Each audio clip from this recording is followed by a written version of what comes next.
Rebonsoir tout le monde.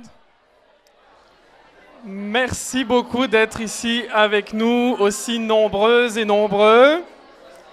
On est vraiment content de vous avoir pour ce premier Quintus à 7 de la saison 2019 officiellement. Exactement. Alors, 1, 2, 1, 2. Oui, ça marche. moi je dois vous parler justement de la programmation 2019 des Quintus à 7 et de Quintus Création, qui est le nouvel OBNL que nous avons créé pour organiser les Quintus à 7, dont vous pouvez devenir membre.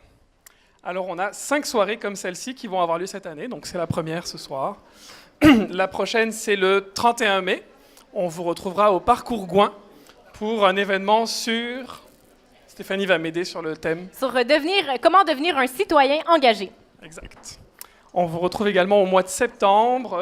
La date est fixe, mais je ne m'en souviens plus. C'est le 19 septembre. Le 19 septembre, à l'École de technologie supérieure sur l'éthique à l'ère des communications numériques. Au mois d'octobre, on sera au Pop-Up Lab. Pop-Up Lab, le nouveau 2.0. Donc, peut-être que vous avez rencontré Adrienne au kiosque Relais Affaires Pop-Up Lab et Desjardins, la Caisse du Plateau Montréal. Si ce n'est pas encore fait, je vous invite à aller la voir parce qu'elle a des projets vraiment inspirants, dédiés pour les entrepreneurs. C'est vraiment... bref, je n'en dirai pas plus, mais l'événement du 17 octobre sera au nouveau Pop-Up Lab. Donc, c'est-à-dire qu'il y aura un nouveau Pop-Up Lab, donc il s'en vient. Et ce sera sur le thème de la collaboration pour innover. Et voilà. Ouais. Et on termine avec une grande soirée, le 22 novembre, au Conseil des Arts.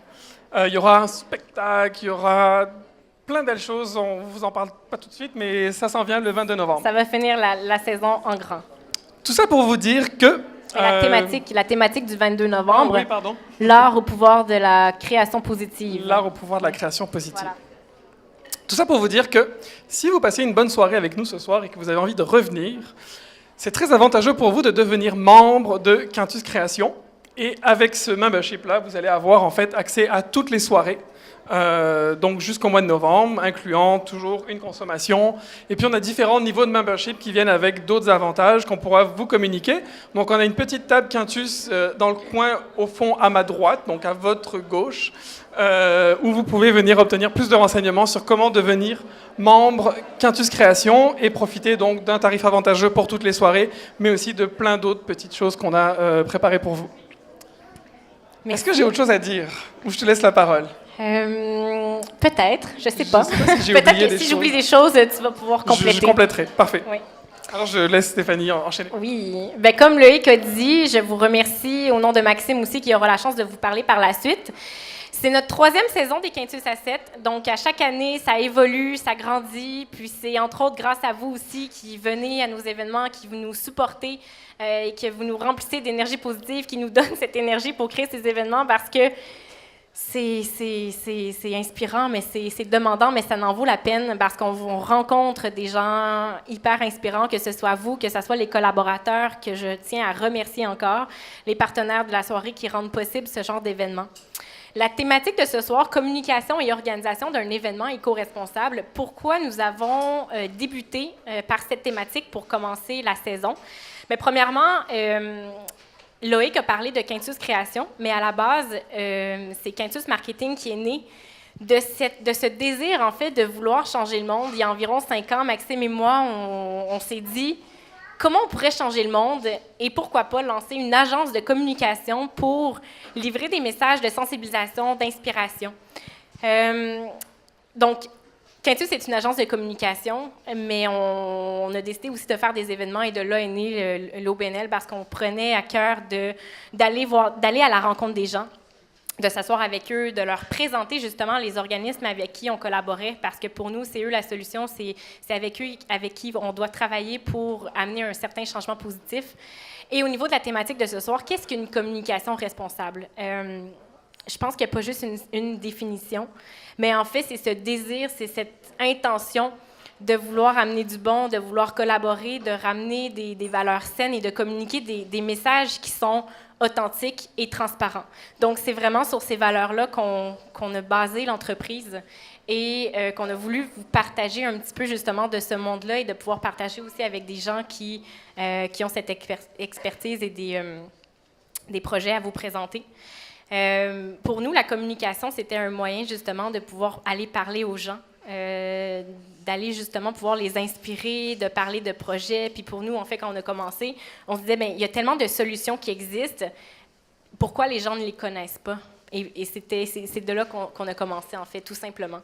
Et de là qu'on a créé un peu le concept SEV. Pour nous, le mot SEV, c'était d'être social, d'être engagé, équitable et vert. Donc, depuis le début, c'est une thématique qui nous anime. En fait, ce sont nos valeurs principales.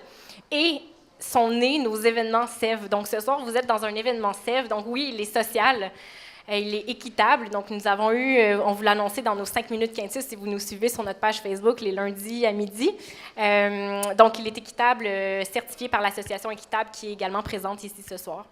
Ils sont engagés parce qu'on est engagé à vous proposer des solutions, de vous présenter justement des gens qui innovent. Je veux dire, aujourd'hui, en 2019, on est rendu avec des épiceries zéro déchet qui vous livrent à vélo. Tu sais, c'est quand même assez exceptionnel. Je trouve ça vraiment incroyable. Donc, Vraxtourou.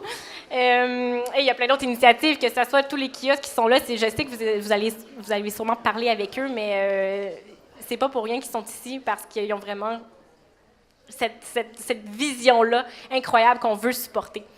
Et Vert, ben, en fait, on est super contents. On a officiellement su que nos événements étaient classifiés BNQ classification 4.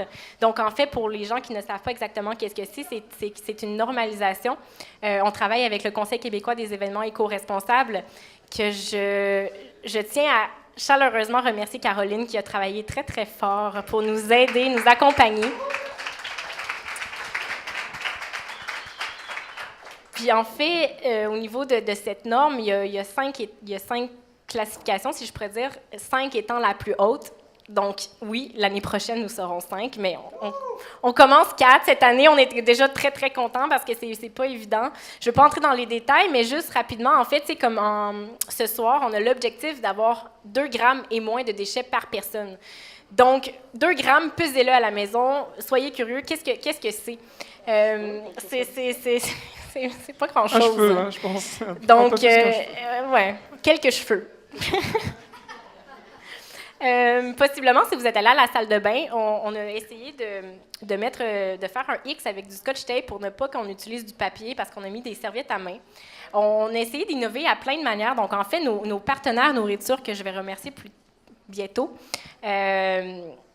en fait, je vais citer Marius, parce que Marius est avec nous depuis le début, puis il me disait, cette année, là, on est arrivé avec du 0 déchet, et en plus, il n'y a aucun cure-dent. Plus de cure-dent. Donc, on les remercie.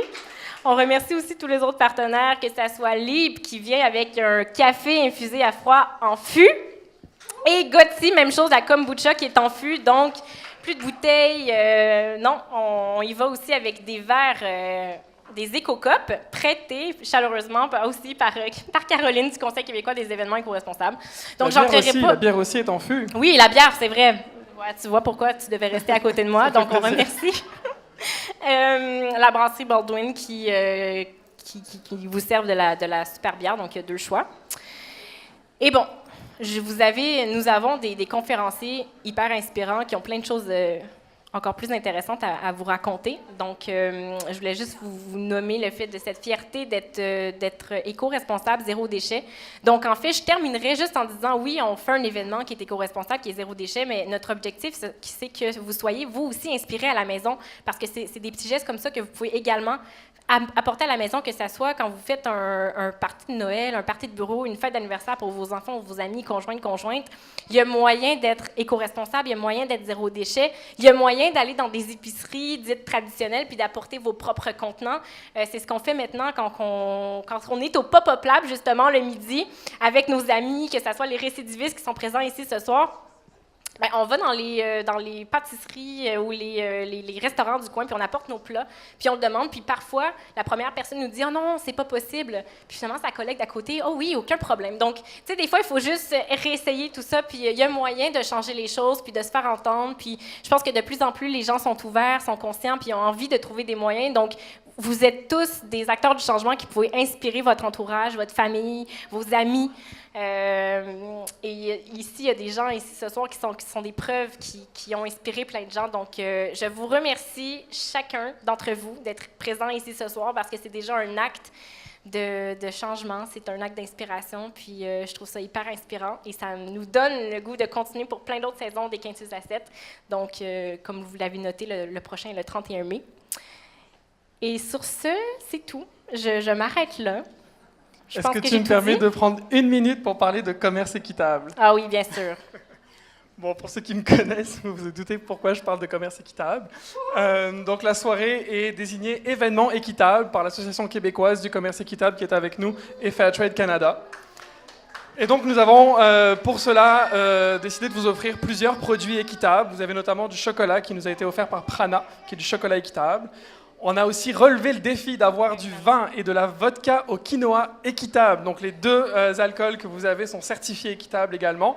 On a notre ami Christian de Humano qui est venu nous offrir également plusieurs bouchées équitables, donc des noix de cajou enrobées de chocolat équitable, des mangues séchées et des fruits du jacquier séchés. Tout ça est bio et équitable. Donc, ça fait le tour de nos produits équitables? Oui, équitable, oui. Et le café libre, qui est équitable également. Brassé ici à Montréal. Et brassé à Montréal. Avec notre cher Dario. Donc voilà, donc tous ces produits-là sont certifiés équitables, ce qui fait qu'on est non seulement un événement éco-responsable, mais aussi socialement responsable. Également. Et j'aimerais aussi nommer certains partenaires, c'est bien que tu en parles. J'aimerais remercier Nourrir, qui nous ont préparé de super bouchées faits à la main avec beaucoup d'amour. On a également, qui j'ai oublié, on a des prix de présence. Donc, tout de suite après la discussion que vous attendez avec impatience, on va faire tirer des prix de présence. Donc, il y a Mon Avis qui vous offre un super beau panier cadeau. Je vous avoue que je suis un peu jaloux. J'aurais aimé prendre quelques produits à l'intérieur, mais non. Il est vraiment incroyable. Donc, on remercie Mon Avis. On remercie également Flower Inc. qui vous ont offert des petites cartes à l'accueil plantables. Donc, il y a des semences à l'intérieur avec plusieurs types de semences. Donc, vous allez avoir chacun une surprise. Mais ils offrent aussi un cadeau de présence. Et nous avons un cadeau de présence de notre kiosque Trio Bambou, donc un ensemble d'ustensiles en bambou réutilisables. Et également Humano qui vous offre un ensemble de thé. Mais plus qu'un sachet, c'est quand même un beau petit sac. Un beau petit sac de thé équitable et biologique. Et je remercie encore CQR, le Conseil québécois des événements éco-responsables, l'Association du commerce équitable, le Parcours développement durable qui est ici présent et qui est vraiment inspirant. Donc, on est super content de participer avec eux pour cette 2e saison qui vient d'être lancée tout récemment.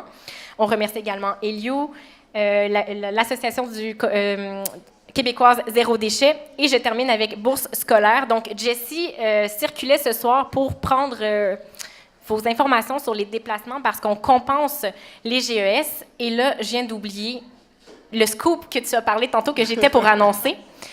Donc, dernière chose que je dois vous dire, parce que c'est vraiment, on est super contents. En fait, on est un événement, comme on a dit, éco-responsable, social et tout ça. Puis là, cette année, on a envie de créer un projet avec vous. Donc, nous allons créer la forêt Quintus, rien de moins. Nous allons planter 1000 arbres d'ici la fin 2019 pour compenser les GES causés par les événements. Et tout simplement parce qu'on a envie de plein d'arbres dans Montréal, parce que c'est beau, ça enlève la pollution et tout ça. Donc, en fait, vous avez l'opportunité de contribuer, d'acheter des arbres avec nous. Donc, NatureLab, qui est notre partenaire, nous créons ce projet-là avec eux. Donc voilà, nous, à chaque événement, donc bien sûr, on va planter des arbres pour compenser les GES. Tous les types, donc toutes les contributions volontaires que vous allez remettre vont servir à payer des arbres. Et vous avez aussi l'opportunité d'acheter des arbres pour pouvoir faire en sorte de faire grandir cette forêt qui sera sur un terrain encore en découverte. Donc, on vous annoncera où exactement d'ici fin 2019. Sacré Stéphanie, belle beau mot d'ouverture avec Loïc. Cette forêt-là, en plus, une chose. Oh, pardon, vas-y. Ben non, il n'y a pas de problème, j'entendais un petit peu de feedback. Ce qui est le fun aussi, c'est que cette forêt-là, on ne sait pas encore où elle va être. Fait qu'il va y avoir tout un processus de découverte d'un lieu, de vraiment, on va partir. On part de la base, là, on a l'idée, on a NatureLab avec nous qui a l'expertise, et là, on va pouvoir, on veut la faire, parce que c'est le fun, c'est tangible, on peut la voir, puis même, c'est un projet long terme. Donc ça, c'est vraiment ce qui nous anime le plus. Donc, Vraiment excité de commencer à faire ça avec vous. Je vous laisse terminer, parce que je pense qu'il y avait un dernier petit point. Oui, c'est ça. Et on remercie également notre partenaire QB qui nous a fait un super mur commandite que vous pouvez également utiliser pour faire des photos, des selfies. Ce mur va nous accompagner à tous les événements. On est hyper fiers. Il est très, très, très beau. Donc, QB, rapidement, fait plein de choses. Donc, des objets promotionnels, des murs. C'est du carton recyclé. Donc, encore une fois, bien sûr, c'est éco-responsable. Donc, on remercie Anne qui est avec nous depuis plusieurs événements. Et pour terminer, on remercie bien sûr Desjardins, la Caisse du Plateau Montréal, Relais Affaires et le Pop-Up Lab qui ont rendu possible une grosse partie de cette programmation des 2 premiers événements de la saison 2019. Donc sur ce, je laisse nos chères conférencières, très fières, un beau panel féminin ce soir, que je vais laisser Maxime et Dario vous présenter. Merci. Merci Stéphanie.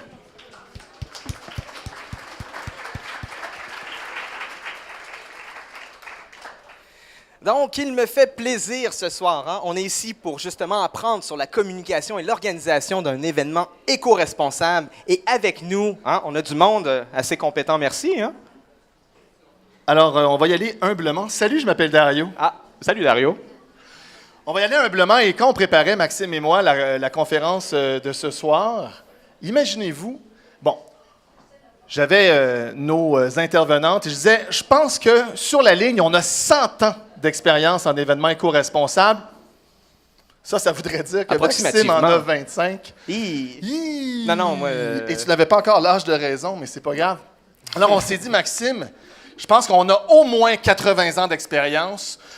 On dirait des sommités, elles vont se sentir pas bien. On va dire des déesses, elles vont dire franchement, Dario. Non, alors non, on a dit l'expérience. On a des gens qui ont expérimenté, ont intégré des pratiques éco-responsables, savent comment le communiquer, se posent des questions. Et l'objectif de ce soir, c'est de faire en sorte de partager les éléments et de se dire, on va sortir d'ici ce soir avec beaucoup plus de réponses que de questions. Alors, sans plus tarder... Wow! Ah, Dario. C'est magnifique, hein? C'est vrai, c'est vrai. Vous me connaissez, Maxime, cofondateur de Quintus Marketing. Dario, qui a multiples chapeaux. Président bénévole de l'Association québécoise du commerce équitable. Et un jeune Maxime aussi, donc je le comprends. Allô, il y a de Maxime? l'énergie, là. Donc, sans plus tarder, j'inviterai Caroline, voyez de le CQER, le Conseil québécois des événements éco-responsables, à se joindre à nous. Oui, choisis ta place. Lynn Royer d'Équiterre. Oh, avec un beau petit pas de trottinette. Et bien sûr, Véronique Dameret du FAQDD, du Fonds d'action québécois pour le développement durable. Donc là, on va procéder avec micro, peut-être un micro. Peut-être un micro, hein? Ouais. Là, il y a une seule règle ce soir, à des fins de clarté. On interdit les acronymes. Oh. Bonne chance. Donc, comme le dit Dario, on est vraiment chanceux ce soir d'avoir autant d'expertise, autant de passion qui est réunie autour de nous. Puis ça, c'est une des recettes clés. Hein? On s'entoure de gens passionnés, c'est jamais un problème, c'est toujours une solution. Donc, rapidement, Caroline, est-ce que tu peux nous briser la glace en peut-être parler un petit peu de toi? Parle-nous de toi. Brièvement, j'ai la chance de travailler avec beaucoup d'organisateurs d'événements au quotidien. C'est vraiment un bonheur. Et puis, ceux avec qui on travaille habituellement ont envie d'améliorer leurs pratiques et de devenir plus éco-responsables. Donc, c'est ce que je fais. Super. Lynn Royer, hein? Avec une petite sépette comme ça, on voit que tu as beaucoup d'événements derrière la cravate. Oui, peut-être. Non, en fait, c'est que j'aime pas ça être devant vous, en fait, en ce moment. Mais bon, je vais m'habituer. J'ai pris 2 gorgées de bière, ça va bien. Je peux vous parler un à un, ça va super bien aussi, mais tout le monde en même temps, c'est trop. Mais bon, je travaille chez Équiterre, c'est ça. Et c'est ça, je suis chargée de projet à l'organisation des événements de financement. Donc, j'ai organisé une dizaine d'événements de financement jusqu'à maintenant. Ça fait pas si longtemps que ça que je fais ça, c'est juste qu'on en fait comme 3-4 par année. Donc, voilà. Et finalement, Véronique, du Fonds d'action québécois pour le développement durable. Exactement. Pas habitué avec un micro non plus. Ah non, c'est le fun, hein? Oui, c'était... OK, on Puis va en plus, il y a des centaines de milliers d'internautes qui nous regardent. Oui, il y a tellement d'éclairage, je les vois. En diffusion directe sur Facebook. Entre autres. Donc oui, Véronique Desmarais, je suis coordonnatrice des programmes et changements de comportement au FAQDD, pas d'acronyme, Fonds d'action québécois pour le développement durable. On est un organisme qui gérons des programmes qui visent à amener les gens à changer de comportement, adopter des pratiques favorables au développement durable. Et donc, on a des programmes autant en lutte au changement climatique, innovation sociale. On a, par exemple, le Fonds EcoLeader qu'on vient de lancer qui vise à rejoindre 50 000 entreprises pour les amener à adopter des pratiques éco-responsables et des technologies propres. Et donc, c'est ce qu'on fait. On amène les gens à changer de comportement parce que c'est le tronc commun qui transcende chacun des programmes qu'on a, le changement de comportement. Et bien sûr, à travers les événements éco-responsables, bien, on est capable d'en générer, pas juste les organisateurs qui peuvent adopter un nouveau comportement, de nouvelles pratiques, mais les participants aussi. Donc, c'est un terreau fertile pour ça. Voilà. Ah, ben merci d'être avec nous ce soir. Donc, Dario, sans plus tarder, hein? Ouais, il y a une bonne main d'applaudissements pour nos panélistes. Oui, merci au premier qui a applaudi. Donc, Dario, on est en 2019, hein? On sent la pression climatique, hein? On voit partout les nouvelles. On a des Greta Thunberg qui se lèvent pour nous et qui nous montrent l'exemple. Mais nous, ici, hein, qu'est-ce qu'on peut faire dans notre quotidien? Hein? On a des comportements à adopter, des comportements de consommation et tout, mais quand on veut aller chercher le grand public, on veut aller chercher des gens, monsieur, madame, tout le monde, qui sont peut-être pas sensibilisés, hein? C'est pas tout le monde qui sont conscients qu'il y a une urgence climatique, si je peux dire. C'est pas tout le monde qui suit le compte de Louis Morissette qui a signé le pacte. Oh, c'est vrai ça? C'est pas tout le monde. Non. Mais alors, en 2019, pourquoi l'éco-responsabilité? Et on s'est dit, Caroline, Oui, pourquoi l'éco-responsabilité en 2019? dans les événements. Pourquoi? Bien, pourquoi? Parce qu'on est rendu là. Parce qu'on est rendu là? On Est-ce est qu'on vraiment rendu là. Oui, oui, oui, on est vraiment rendu là. Puis nous, on le sent vraiment. Puis on en parlait tout à l'heure, Dario, justement. On a vraiment senti qu'il y a un mouvement, nous, dans les derniers 6 mois. On n'a plus besoin de convaincre les gens. Les gens viennent vers nous. Ils savent qu'ils n'ont plus le choix de changer leur façon de faire. Dans les événements, voulez-vous que je vous parle des avantages? Ben oui, Oui. Pourquoi? Est-ce qu'on veut entendre les avantages? J'ai Oui. pas entendu. Yeah! Parfait, Hey. on veut les avantages. Très beau public ce soir, je peux-tu dire ça? Ben c'est sûr. Merci d'être là. Moi, je suis vraiment impressionnée par le nombre de personnes qui s'intéressent à ces questions-là. Plusieurs avantages. Je vous dirais, selon le public à qui on s'adresse, évidemment, on ne va pas nécessairement nommer les mêmes avantages. Pour un public sensibilisé, les gens qui sont venus me voir au kiosque, je sentais que c'était des gens qui étaient convaincus déjà. Donc là, à ce moment-là, c'est tous les impacts qu'on peut diminuer. Les impacts environnementaux, ce soir, on en a parlé, on ne veut pas faire de déchets, donc merci de nous aider là-dedans. On veut réduire notre empreinte environnementale, on veut augmenter notre empreinte sociale, puis économie solidaire, etc.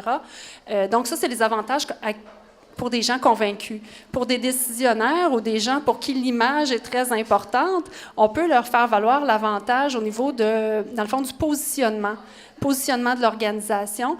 Et sinon, si on ne le fait pas, il y a aussi la possibilité le risque réputationnel.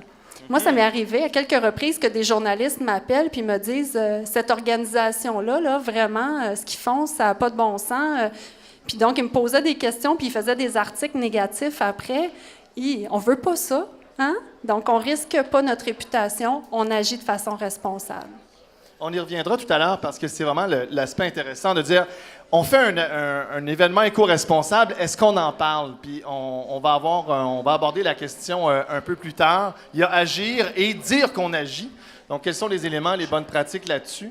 Merci. Est-ce que ça fait quand même longtemps que tu pratiques, Caroline, en éco-responsabilité des événements. Est-ce qu'on fait face encore à des défis importants? Quelles sont les barrières auxquelles on fait face encore au Québec en 2019? Je commence par quoi?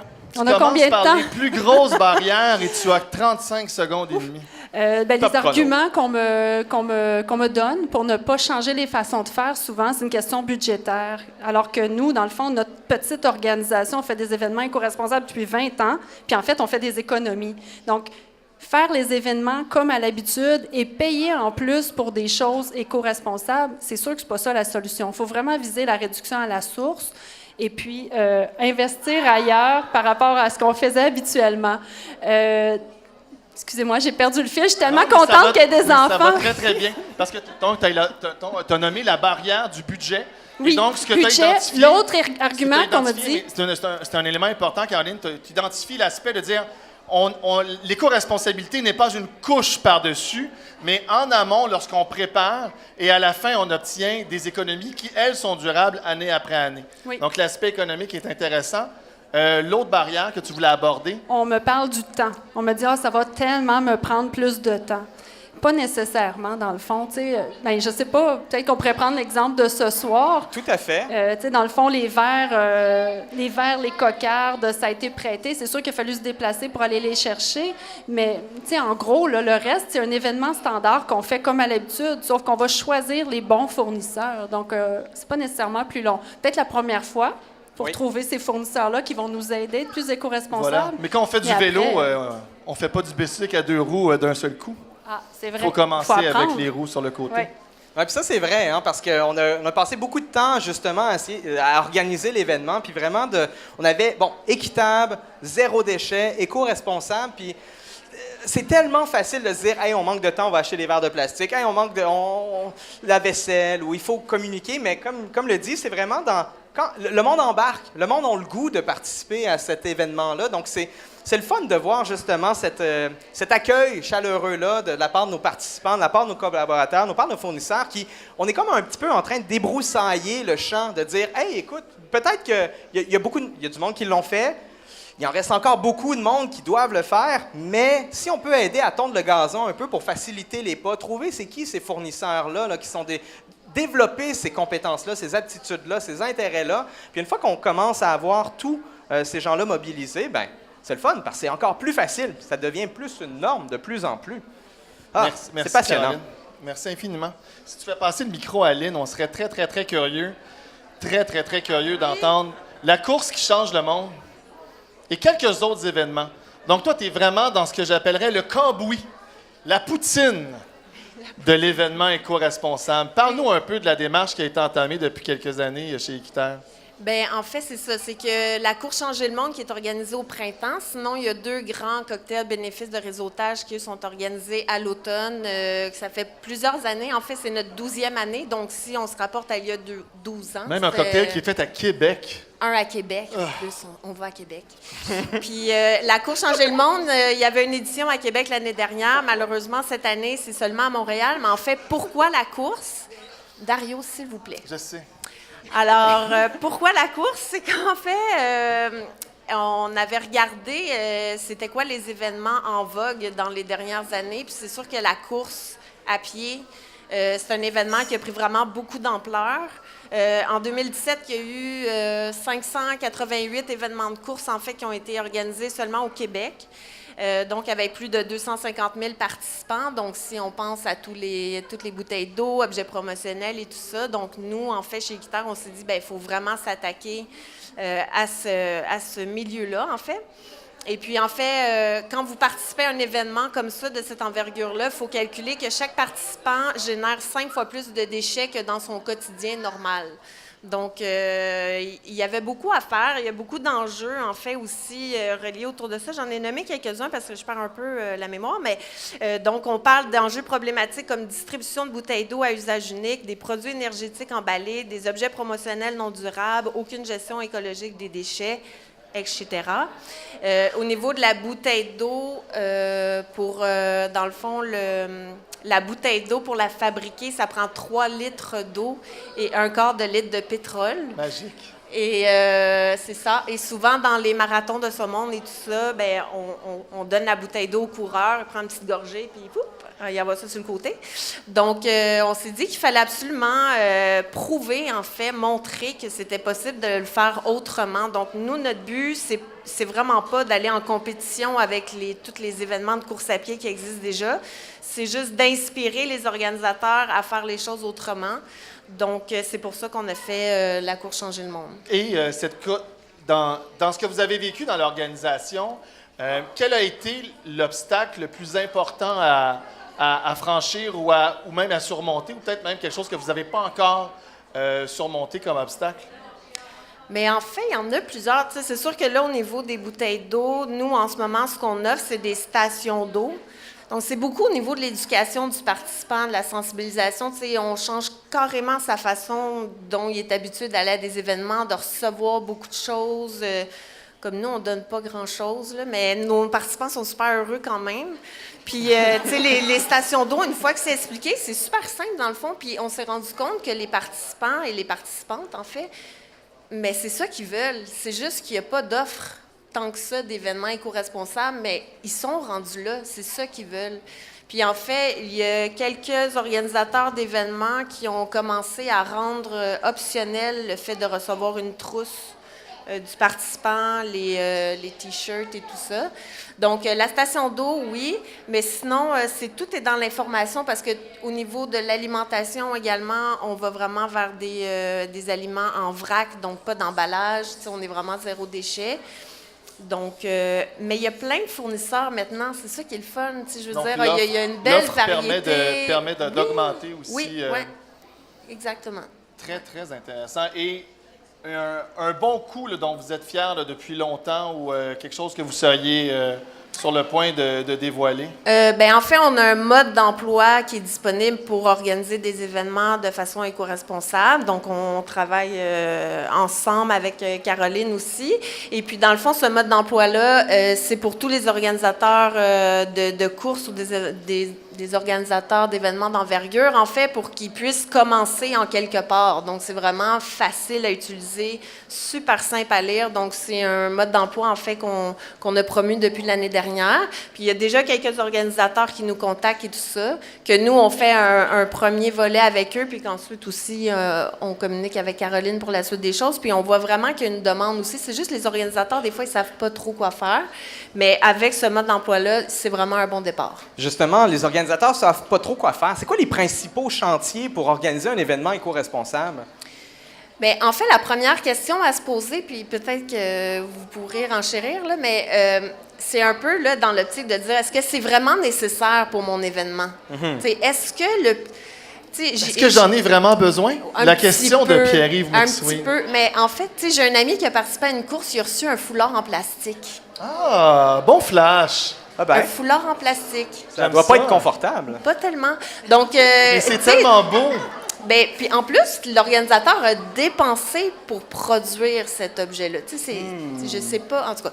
Mais, tu sais, il faut vraiment se poser la question. Oui. Mais il y avait plein d'autres choses en plus. Donc, l'idée, c'est de se poser la question, est-ce que c'est vraiment nécessaire? Puis une fois qu'on sait que c'est nécessaire, mais là, c'est d'essayer d'aller vers le plus éco-responsable possible. Ça, c'est... Ouais. Le plus éco-responsable possible. Véronique? Finalement, elle l'a déjà. Oh! Dario prend une petite pause.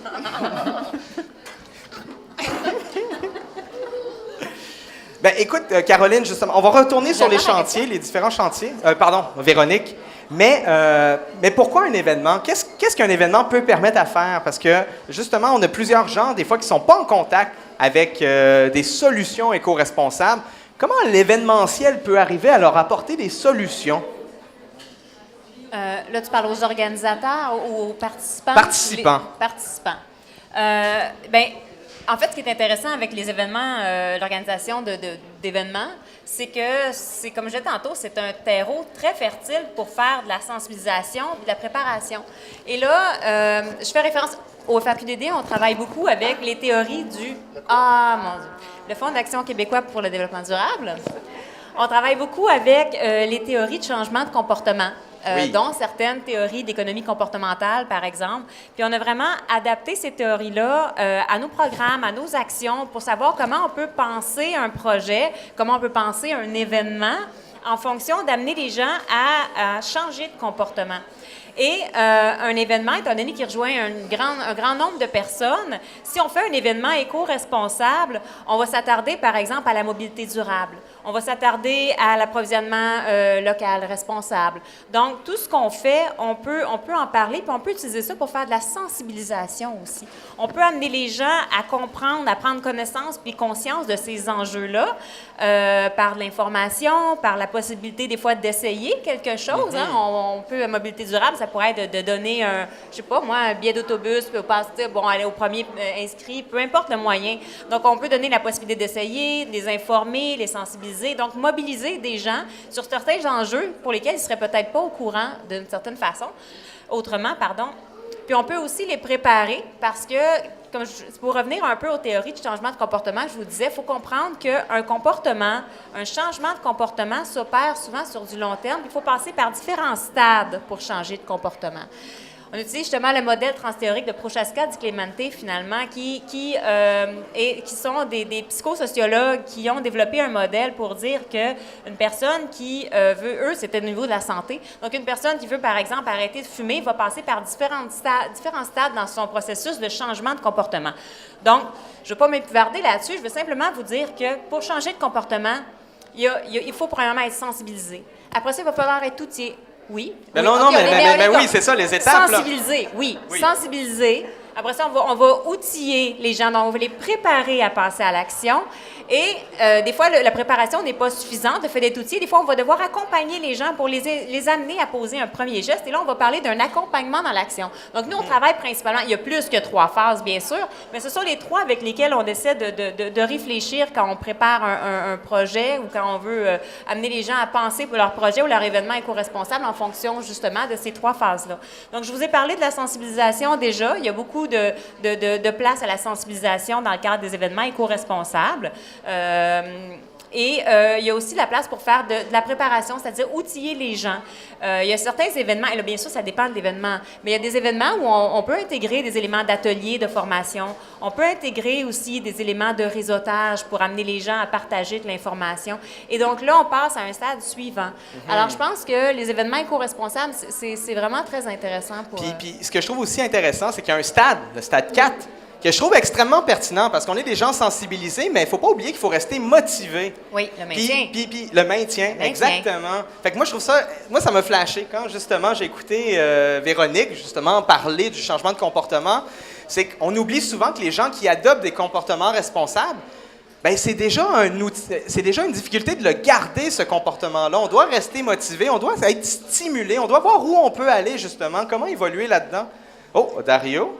Mais c'est ça, fait que donnons-leur les outils pour garder le tout. Là, je sens la force jediesque. Salut! Le maintien, extrêmement important. Et d'ailleurs, j'ai le bonheur d'enseigner ces théories-là dans mon cours de marketing. Et il y a également le maintien, parce que ça se déroule, de votre point de vue, par escalier. Puis parfois, on peut reculer. Avez-vous l'impression que, sur un horizon des 10 dernières années, est-ce qu'il n'y aurait pas des modes et des fois des priorités dans les événements éco-responsables qui fait en sorte qu'on en échappe, qu'on pensait qu'on avait atteint quelque chose, mais soudainement, on recule? Est-ce qu'on constate ces aspects-là dans les événements que vous appuyez ou dans les événements dans lesquels vous êtes appelés à intervenir? Tout le monde se tourne vers moi parce que je leur ai raconté des anecdotes. Oui, il y a des choses qu'on croyait atteintes. Vous savez, il y a des traiteurs qui se disent éco-responsables, puis on arrive à des événements, puis ils nous servent les petites bouchées dans du plastique numéro 6.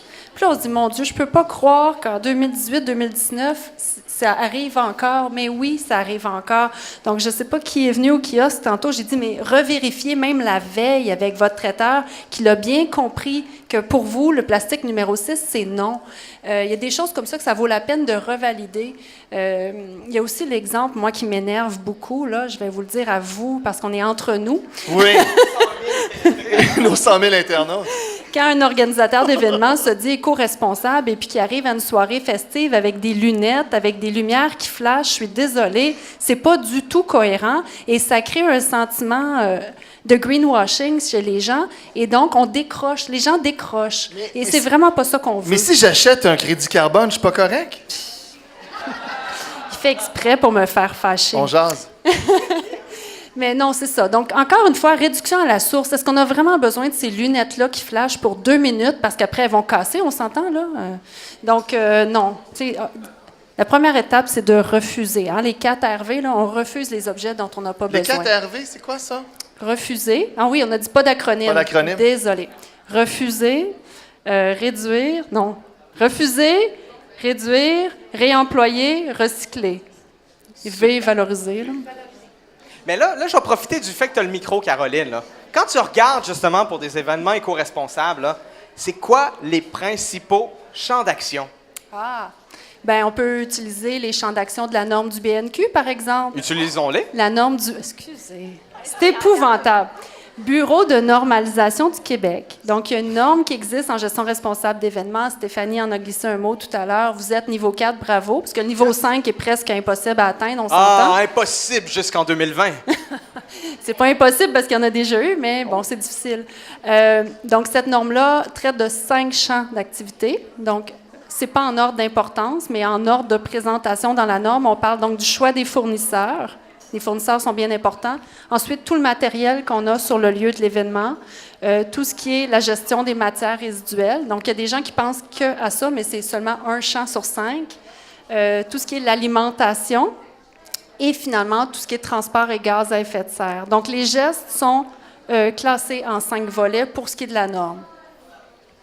Et là, j'ai le goût de faire un exercice pratique. Alors, Caroline, tu me répètes les champs? Fournisseurs, Fournisseurs, gestion du matériel, gestion du matériel, matières résiduelles, matières résiduelles, alimentation alimentation et transport et gaz à effet transport. de serre. Alors maintenant, je vous demande de l'interactivité. Alors, toi, oui, toi au bar, ou oui, toi dans un kiosque, ou oui, toi qui me regarde.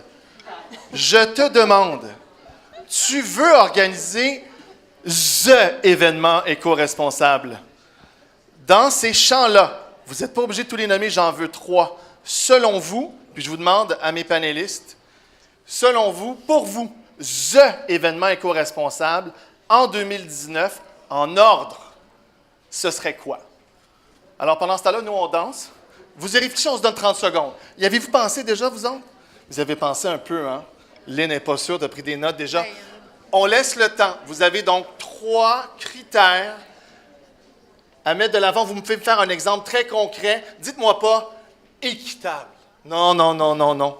Je sais que tu as plus d'imagination que ça. Biologique.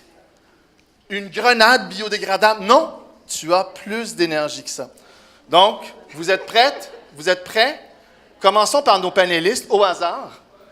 Tu voudrais que ce soit Véronique, Lynn, hein? Je sens tellement que ce soit... J'ai tellement vu ton body language. Véronique?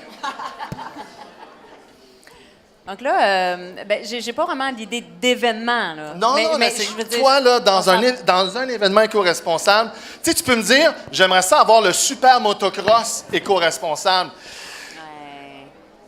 C'est difficile parce qu'on n'a pas encore parlé des gens qui sont bruns par rapport à ceux qui sont verts ou vert pâle ou vert foncé.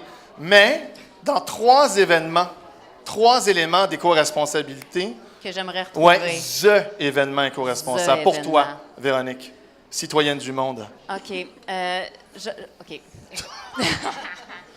Je vais commencer par dire, ce serait un événement éco-responsable dans lequel les organisateurs se seraient vraiment attardés à de l'approvisionnement local, puis aller chercher des fournisseurs qui ont des politiques déjà de développement durable. Et pourquoi? Parce qu'il y a un élément d'effet multiplicateur. Parce que là, quand on fait ça, on n'imite pas juste notre impact, finalement, à notre événement, mais on vient encourager, justement, des entreprises qui ont, eux aussi, une volonté de faire bouger les choses. Et donc, on a un effet de multiplication. L'autre élément, je dirais que... Et c'est très difficile comme question, hein? Je sais. On est intense, hein? Oui, vous êtes vraiment intense. Mais c'est ouais, vraiment, tu vas bien. Tu peux arrêter là, hein, puis moi, je m'en vais. Bien, je vais continuer. Je vais me prêter au jeu, disons. L'autre élément, je pense que, étant peut-être un peu biaisé, parce qu'on a longtemps travaillé à la réduction des émissions de gaz à effet de serre, à la lutte au changement climatique, dans ce qu'on fait. Alors, je pense que de mettre en place certaines mesures de mobilité durable aussi, Parce qu'on parle souvent, justement, de ce qu'on fait dans un événement, peut-être la gestion des matières résiduelles, tout ça. Il y a beaucoup de ça, puis je veux dire, c'est très bien aussi. Là. Je ne dis pas que c'est un est meilleur que l'autre, on s'entend. Mais de mettre en place certaines mesures de mobilité durable pour amener les participants à revoir leur transport, ça aussi, ça a un effet de multiplicateur. Ça pourrait avoir un levier de faire en sorte que les gens essaient une nouvelle façon de faire et peut-être, finalement, la déploient dans leur quotidien. Donc, je trouve qu'il y a quelque chose qui est intéressant à ça là-dedans. Merci, Anne. Et comme troisième point, je vais utiliser mon joker. Et ta réponse de tantôt, Dario, quand tu disais « ça dépend ». En fait, J'aime ça. je pense que ça dépend de l'événement qu'on organise. Il y a des événements qui ont des enjeux particuliers. On parlait de la course tantôt avec les bouteilles d'eau, justement, Aline. Mais, tu sais, peut-être que celui-là, mais c'est peut-être un point sur lequel s'attaquer. Donc, je pense que l'événement, le troisième point pour mon événement super génial, méga sonique, Oui, moi, je l'accepte.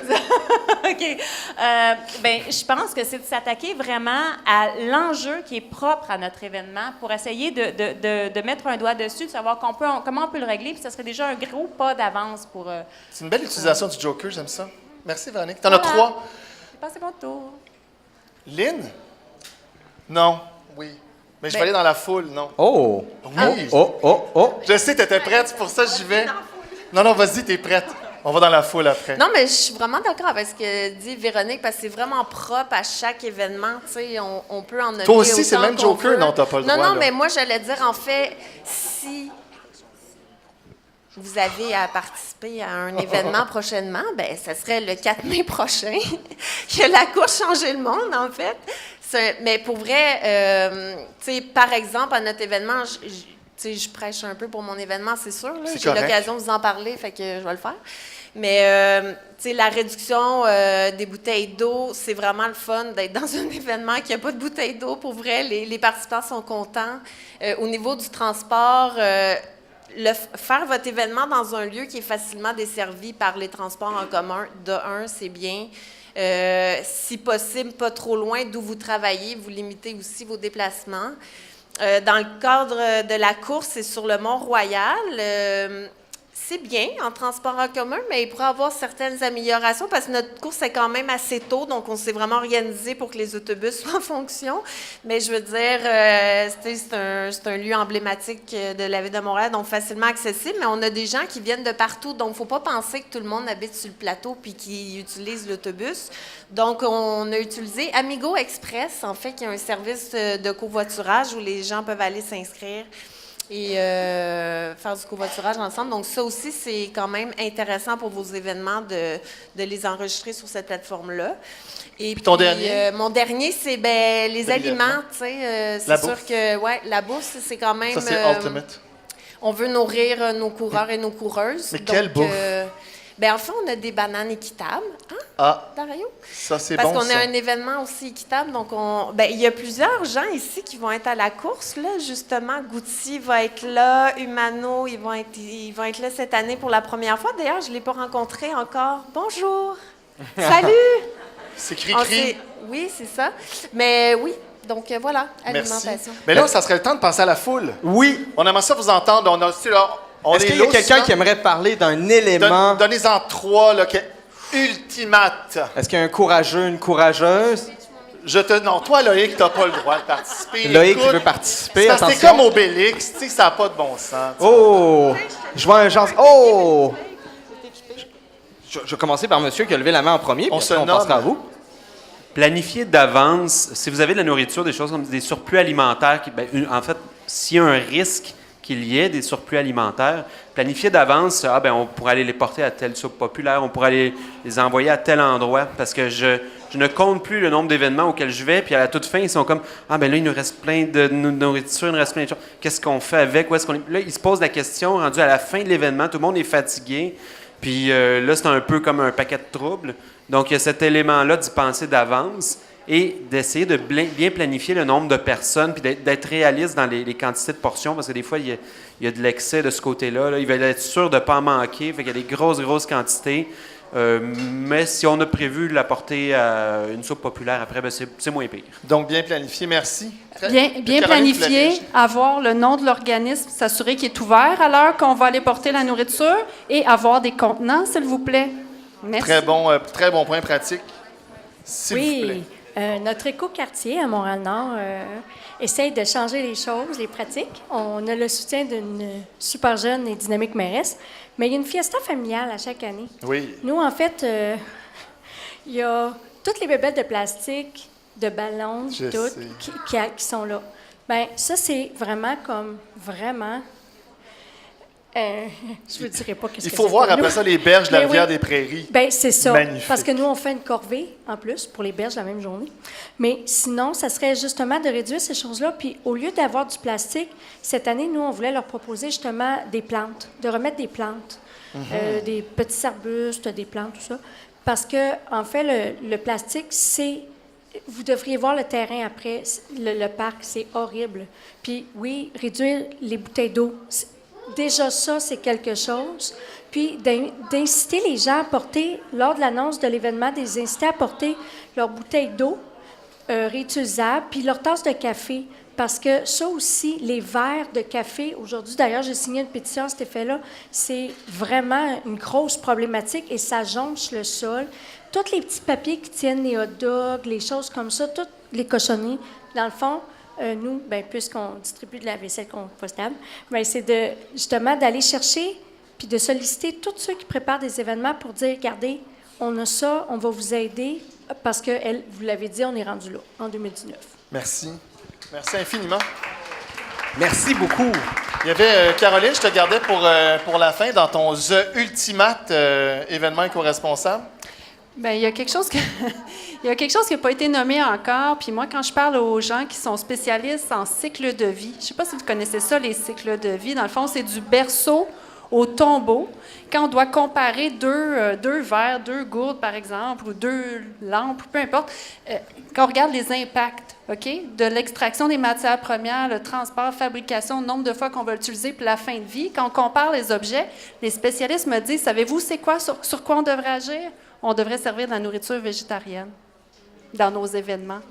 Ça coûte pas plus cher, puis ça a un impact direct, puis on n'a pas besoin de convaincre vraiment.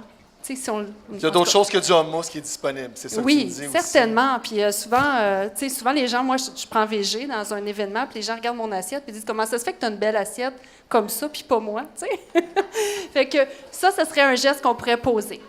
Deuxième geste, moi, j'allais parler du gaspillage alimentaire. Cet après-midi encore, j'étais dans un événement où on avait dit « Ah, on ne veut pas en manquer, on va commander pour tant de personnes pour être sûr. » Il en restait pour vraiment beaucoup de monde sur la table, puis ça restait là. Puis quand ça reste là trop longtemps, on ne peut pas le redonner. Donc, il faut vraiment déléguer une personne qui va être en charge de ça. Il y en a toujours des restes, toujours. Oui, mais t'en avais 2, c'est extrait. Donc, végétarisme. Oui. Donc, on avait la réduction du gaspillage. L'affaire qui m'achale Alimentaire. beaucoup, troisième chose, excusez, mon dada personnel, pas de déchets dangereux. Si on donne des choses aux gens, là, essayez de pas qu'il n'y ait pas de piles ou des bracelets lumineux. Ou des déchets électroniques. On n'a pas besoin de ça. Je comprends, j'entends ça. Ben peut-être, parce que là, le temps file comme une étoile dans le ciel. C'est une belle métaphore. J'aime ça. Oui, mais écoute, souvent, ces initiatives-là, développement durable, sont portées par des individus. C'est vraiment des passionnés, des solidaires, des gens qui portent le tout. Mais quand ces personnes-là quittent peut-être l'organisation, des fois, s'il se peut que ces bonnes pratiques-là partent, comment on fait pour intégrer cette pratique-là plus dans le corps de l'entreprise? Comment La poignée dans le béton recyclé. Ouais, hein? Non, mais j'ai vraiment... Témoignage. Oui. Peux-tu faire une musique? Dario témoigne. Alors, moi, j'ai un maître d'hôtel à l'hôtel à côté d'Hydro-Québec, où Hydro-Québec fait tout le temps des réunions. Et là, le maître d'hôtel, il dit... Il se fait demander par Hydro-Québec, je veux avoir du café équitable. Bon, le maître d'hôtel dit, c'est compliqué, c'est bien trop cher. Hydro-Québec insiste. Hydro-Québec impose. Le maître d'hôtel veut garder Hydro-Québec comme client. Mais le maître d'hôtel va quitter 3 ans plus tard. Moi, je ne livre plus de café équitable. Comment faire en sorte de faire changer les choses? Des solutions? Il y en a? Aide-moi, Caroline. Mais sérieusement, c'est ça qui arrive. La plupart du temps qu'on a un recul, c'est des gens qui quittent, puis ça arrive souvent que des gens quittent, donc ça arrive souvent. Enchasser ça dans une politique, un engagement formel qui va perdurer après qu'une personne ait quitté, c'est ça le plus important, puis de ne pas faire reposer ça sur les épaules d'une seule personne. C'est trop lourd à porter. Donc, comité vert, formé de personnes dans différents secteurs ou différentes... avec différents chapeaux dans l'organisation, c'est quelque chose qui peut aider. Parfait. Bien, en fait, je l'ai juste ajouté aussi, quand vous trouvez des bons fournisseurs, faites-vous vraiment un document, là, vos meilleurs fournisseurs éco-responsables, prenez-vous des notes, gardez-les, puis ça aussi, c'est vraiment important pour pouvoir passer au suivant après. Puis dans le sens inverse aussi, un fournisseur traiteur avec qui je travaille pour les grands cocktails bénéfices, en fait, bon là, maintenant, il fait du végétarien, mais c'était pas le cas il y a 12 ans. Donc, pas à pas, on est allé de l'avant avec lui. Donc, c'est aussi de travailler ensemble. Tu sais, le fournisseur, souvent, il va vouloir aller de l'avant, mais il est peut-être pas prêt à faire une grosse étape. Mais ça vaut la peine de travailler ensemble. Puis aujourd'hui, en fait, il invite des clients à notre cocktail pour leur prouver, en fait, que ça se fait un menu végétarien, puis que c'est bon, puis que les gens, ils s'en rendent plus ou moins compte, finalement. Donc, ça aussi, c'est super important. Intéressant, merci. On avait la thématique qui était les événements éco-responsables, puis on l'avait abordé en tout début de présentation. Est-ce qu'on le dit? Est-ce qu'on le dit pas? Puis là, je me tourne vers Véronique. Que la communication autour des événements éco-responsables, est-ce que tu as des éléments à faire ou à ne pas faire? Quelques conseils là-dessus? Bien, sans dire quoi faire et ne pas faire, je vais te dire tout de suite, il faut faire. C'est sûr, il faut communiquer. Il faut le dire. Il faut nommer les choses qu'on fait parce que une chose qui est comprise va être beaucoup plus rapidement intégrée. Je m'explique. Si on parle de ce qu'on fait, d'une action éco-responsable qu'on a mis en place, si on dit pourquoi on le fait, si on explique les fondements de ça, puis l'impact que ça peut avoir, déjà, cette action-là, elle va être mieux comprise, elle va être mieux acceptée, puis elle va être mieux intégrée, un peu comme une règle, une nouvelle réglementation qu'on met en place ou quoi que ce soit. On ne peut pas imposer quelque chose à quelqu'un, mais si on lui explique pourquoi on lui demande de ne pas faire une chose, bien, la personne va être plus susceptible de ne pas la faire, justement, cette chose-là. C'est le même principe pour les pratiques éco-responsables. Donc, de communiquer, de dire pourquoi on le fait et comment on le fait. Et au-delà de ça, je pense qu'il y a aussi un élément qu'il ne faut pas négliger et c'est de communiquer les résultats de ce que ça a donné. Ce qui m'amène à dire que pour pouvoir communiquer des résultats, il faut avant toute chose avoir mis des mesures de suivi des actions qu'on a fait. Qu'est-ce que ça a donné? Qu'est-ce que ça a donné comme résultat? Qu'est-ce que j'ai réussi à obtenir? Idéalement, qu'est-ce que j'ai eu comme impact, si on est capable de le mesurer? Et ça, c'est beaucoup plus percutant quand on communique un élément comme ça de résultat. Donc, vraiment, l'élément de suivi, de mesure est très important. Puis c'est une des façons de communiquer qui donne... qui est efficace. Qui est efficace, qui donne du poids, finalement, à ce qu'on fait. C'est vrai, c'est très, très approprié. Voulais-tu ajouter quelque chose, Lynn? Non, c'est correct. Tu n'es pas obligé, tu peux dire non. Non, mais c'est exactement ça, en fait, de partager les mesures éco-responsables qui vont être présentes à l'événement, tu sais, vraiment en amont de l'événement, là, avant que ça arrive. Sur le lieu de l'événement, vraiment sensibiliser les gens, avoir des gens qui sont là pour expliquer aussi ces gestes-là. Puis vraiment, le bilan à la fin, je pense que c'est ça aussi qui convainc les gens que c'est vraiment les bonnes pratiques à avoir. Là. Merci. Ouais. Merci. Toi, public, tu es venu et tu avais peut-être une question qui n'a pas trouvé réponse satisfaisante. C'est le moment. Toi, tu lèves ta main. Eh bien, nous porterons le micro jusqu'à toi. Qui a levé la main? Viens te mettre dans le cadre de la diffusion Facebook. Bien sûr, pour que tout le monde... Je sais, c'est tellement chiant. Mais si tu veux, tu peux poser la question et on va la répéter à Facebook. Veux-tu? Oui. Allô? Oui, bonjour. Oui, j'aimerais savoir, est-ce qu'il existe, en fait, où est-ce qu'on peut, justement, si on veut diffuser l'impact ou les données à la fin d'un événement, y a-t-il un outil en ligne qui existe, tu sais, où on peut vraiment mesurer, l'économie de GES ou l'économie de... L'économie de quoi?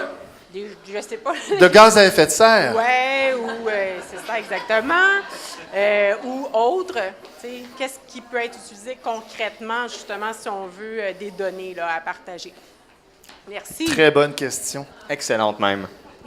Il y a des outils en ligne gratuits pour faire des bilans de gaz à effet de serre. Donc, ça, c'est disponible. Sinon, je sais que nous aussi, on a un calculateur au niveau des gestions des matières résiduelles, savoir quelle quantité de matière on a produite. Si on n'a pas le goût de faire comme moi puis se promener avec une balance et peser à la fin, on peut quand même évaluer la quantité, la capacité du bac, le pourcentage de remplissage, rentrer ça dans un calculateur, ça se peut. Il y a plein d'autres choses qu'on peut mesurer. Moi, je vous encourage à vous doter de vos propres outils, de rentrer des données et de les comparer d'une année à l'autre et de vous donner des objectifs. Ceux qui réussissent, c'est parce qu'ils se donnent des objectifs. Je peux nommer un exemple qui me semble exemplaire. Là, c'est la Coupe Rogers. Ça va faire la 11e année du plan vert. Et puis, nous, on travaille pour eux. Puis, c'est très clair en début d'année qu'on ne peut pas réussir moins bien que 90 % de taux de détournement des déchets. Donc, quand on commence l'année, on sait tout de suite notre objectif au niveau des matières résiduelles, des gaz à effet de serre, etc. Impact local, dons à la communauté. Sont clairement définis ces objectifs-là et on travaille en fonction de les atteindre. C'est vraiment ça la clé du succès. Merci. Hey, et idée folle comme ça qui m'est dit, est-ce qu'on pourrait envoyer peut-être un petit, à tous les gens ici qu'on a leur courriel, peut-être un petit répertoire de liens utiles? Oh. Ça, c'est un beau takeaway. J'aime ça. Oui. Donc, et voilà, une idée spontanée. Et j'ai vu Richard. On a-tu encore une question? Oh, Richard a levé la main, là. Ah oui. Voici Richard. Moi, je travaille beaucoup sur la réflexion de pourquoi les gens ne s'engagent-ils pas. Toi, tu travailles sur les bruns? Oui, c'est ça. Il faut travailler sur les bruns. Mais il faut travailler sur les avant-bruns et les avant-verts, c'est-à-dire dès la jeunesse. Dès qu'ils sont jeunes, moi, je pense qu'il faut investir là. Mais pour ceux qui sont bruns ou qui sont, comme vous dites, là, toutes sortes de verts, quel est le meilleur argument à leur offrir? Est-ce que ce serait Richard, tu me parles plus près de ton micro. OK. Est-ce que ce serait le problème lointain des effets des problèmes climatiques qui ne sont pas dans leur quotidien? Percevoir c'est quoi des glaciers qui fondent. Je ne vois pas ça, mon quotidien. Mon quotidien, c'est la rue, c'est mon travail, c'est le boulot. Ou ça serait plutôt quelque chose de plus concret. Ton empreinte écologique, tu consommes combien de planètes? Lequel des deux arguments, selon vous, c'est une théorie, là, serait le plus fort, le plus pertinent? Moi, j'ai traumatisé quelqu'un cette semaine. On avait une rencontre pour préparer la fête de fin d'année à l'école de mes enfants et il y a une dame qui voulait mettre des ballons partout. Et là, au début, je me retenais parce que mes enfants sont comme tannés que je sois toujours en train de parler devant tout le monde, puis d'amener mes contenants, zéro déchet, puis tout ça. Fait que des fois, je me retiens un peu, mais là, j'ai pas pu me retenir. Puis j'ai fait je les ai convaincus en disant les ballons, puis là, on avait eu la semaine passée la nouvelle des baleines qui avaient 40 kilos de plastique dans le ventre, puis je leur ai fait voir qu'il y avait un lien entre les deux. La dame n'avait jamais pensé à ça. Fait que en tout cas, je ne sais pas si c'est la bonne méthode. Moi, j'aimerais beaucoup entendre Véronique là-dessus, mais tu sais, l'impact avec les enfants, ils disent ça. Pour les convaincre de changer un comportement, il faut leur dire c'est quoi l'impact en tout cas, il faut que ça soit direct. Oui, il faut que ça soit concret. Véronique? Je dirais définitivement la deuxième option, effectivement, de montrer l'impact réel des gestes qu'ils posent. Il existe dans la théorie, justement, ce qu'on appelle des biais cognitifs qui font en sorte que des fois, qui nous amènent à comprendre que des fois, on ne prend pas toujours des décisions qui sont aussi rationnelles qu'on voudrait bien le croire ou qu'on voudrait bien le penser, parce que notre cerveau emprunte certains raccourcis et fait en sorte qu'on prend des mauvaises décisions, qu'on perçoit des fois les choses pas nécessairement de la bonne façon, si je peux utiliser ce terme-là. Et donc, en développement durable, il y a certains biais comme ça, et il y a le biais d'inertie, il y a le biais de temps. ce qu'on perçoit justement des actions sur les changements climatiques, quelque chose qui, est qui a un impact à très long terme, souvent ça va nous amener à de l'immobilisme parce qu'on se dit, bien, le geste que je pose maintenant, il va avoir un impact juste dans combien de temps? Et donc, ça nous amène justement à ne pas bouger puis à ne pas poser de gestes. Donc, deuxième élément, c'est vrai, il y avait deux choses que je voulais dire par rapport à ça. L'autre élément aussi, il faut faire attention au discours qu'on a parce qu'on entend de plus en plus parler aussi du stress écologique. Il faut faire très attention à ça. L'éco-anxiété, exactement. Et je pense qu'au lieu d'avoir un discours négatif, de montrer les impacts aussi, puis de dire, ben, attention, un discours très alarmiste en réalité, on pourrait peut-être tourner ça à la positive puis à montrer aux jeunes, justement, qu'est-ce qu'ils peuvent faire pour aider, qu'est-ce qu'ils pourraient poser comme geste. La pédagogie de l'espoir. La pédagogie de l'espoir, oui, au lieu d'axer justement sur... Bien, valoriser les bons gestes. Les gens font plein de belles choses déjà. Ou même l'impact positif des actions. Hein? Et voici ce qui était et voici maintenant ce qui est avec justement les nouvelles actions. Ah, c'est très positif. Est-ce qu'on a une dernière question peut-être? Oh, double question. Commentaires, réactions non violentes? Alors, allez-y. En fait, à notre écoquartier, justement, on a eu des visites d'enfants à la de la garderie, puis on leur explique qu'est-ce qu'on fait. Puis on a une mini-serre à l'intérieur de l'écoquartier, dans notre local, où est-ce qu'on a fait des semis avec eux, puis avec les jeunes enfants, pour ces porteurs d'espoir, puis en même temps leur expliquer pourquoi on plante des arbres, etc. Puis notre animatrice, Émilie, a fait le tour des écoles pour l'expliquer justement l'impact, mais d'une façon, oui, avec des images, mais justement, on fait attention au stress, c'est ça, l'éco-anxiété. L'éco-anxiété qui cause éco-décrochage. Ouais. Sinon, chaque année, nos corvées des berges, on invite les parents, puis ils amènent leurs enfants, puis là, c'est toujours choquant pour eux quand il y a des oiseaux morts parce qu'ils ont avalé du plastique, quand ils ont des choses comme ça. Fait que ça aussi, ça a un impact. Mais c'est une activité réelle. Ils en font partie. Puis oui, ils reviennent à chaque année, mais ils sont conscients maintenant que chaque geste qu'ils font quand ils pique-niquent, par exemple, dans les parcs, tout ça, ça a un impact. Fait que c'est sûr qu'à la longue, le mot se passe, tout ça, puis effectivement, c'est une façon d'éduquer ludique. On finit ça par un pique-nique joyeux pour ôter l'éco-anxiété. Mais sinon, c'est important. Un pique-nique zéro déchet en passant. Merveilleux. Merci beaucoup. Non, même pas. On a déjà dépassé, mais je t'aime. De beaucoup. On t'aime, JS, là, c'est sûr. Donc, écoute, je pense qu'on a fait quand même un bon tour. On l'a dit, planifier. Oui. Anticiper. J'allais juste dire, on reste s'il y en a. Oui. S'il y en a qui ont des questions après. Ben là. oui, vous avez. Refuser, revaloriser. Non. Refuser, réduire, réutiliser, recycler, valoriser. Et on peut se tromper. Pardon? Oui. C'est les deux R, VR. R cube, associativité, distributivité. Wow. Maintenant, c'est comme un rêve. Moi, je vis mes mathématiques. Mais ce qu'on sait en mathématiques, c'est la base. À la base des mathématiques, c'est l'arithmétique. On sait que chaque geste compte et de faire en sorte qu'ensemble, on est beaucoup plus. Que seul? Non, mais parce que... Non, mais plus sérieusement, le mot de la fin, c'est qu'on le sait, à plusieurs, c'est meilleur. Bien dit. Donc, je vous remercie, mesdames les panélistes. Donc, rapidement, avant la remise de prix, parce qu'il y a des prix de présence, on a parlé du beau panier, c'est pas du flafla, c'est du concret. Prix de présence? Ben oui. Moi, je suis venu juste pour ça. Ben oui. Rapidement, Caroline, moi, j'ai été super flabbergastée par tout ce que tu as dit. Est-ce que tu as une invitation à donner? Bien, je me disais, tout le monde ici, là, vous savez qu'on a un événement qui s'appelle les Viva, oui. où on remet des prix aux organisateurs d'événements responsables. Et donc, ça va être fin octobre, début novembre. Là, c'est pas encore décidé. Et ça s'écrit V-I-V-A-T-S. Exactement, c'est du vieux français qui veut dire bravo. Wow. Et donc, moi, je vous inviterais à venir. C'est une demi-journée. On entend des super conférenciers qui vont vous donner plein de trucs concrets. Donc, je vous invite tous à suivre l'actualité Viva et à venir nous voir à l'automne. Ah oui, c'est excellent. C'est toujours génial, ces événements-là. Lynn, c'est quand la course? C'est dans un mois exactement. Comme un rêve. Je suis en train de...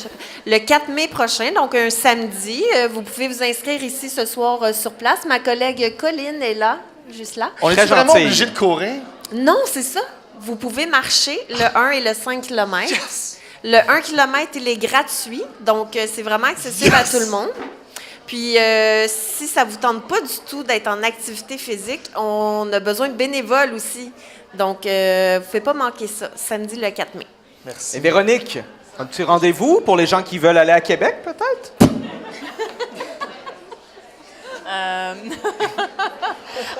J'ai pas vraiment de rendez-vous à vous donner en réalité. Mais le Fonds d'action en développement québécois en développement durable, là, si on va sur le site, il faudra aller sur quelle page en particulier?